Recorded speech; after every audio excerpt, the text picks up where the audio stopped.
How to use cron job or scheduler for the first panel. You can easily handle the first panel. So shortcut, click the scheduler.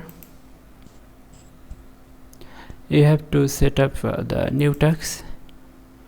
This is comment like post, and you need to set up the this is the first one. Like I have it from my old scheduled tasks. I have handled this. This is my old system, and this is my existing data, and you have to handle this like here my access, then create the setup, and our artisan PSP artisan send question. This is the command, and we have this is task app setup, and click the monthly or daily or annually or weekly or daily or customs daily.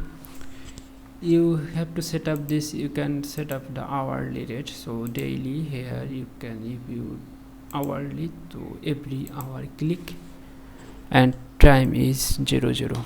That means every hour 00 time, every hour, like 10.00 am, 10.00 pm, or 11.00 am. automatically hit this new task for the first panel. So when you click the save, this is the added. When you click stop this, just delete the button. I hope you get understand how to schedule or handle from here the cron tab or cron manager from the first panel.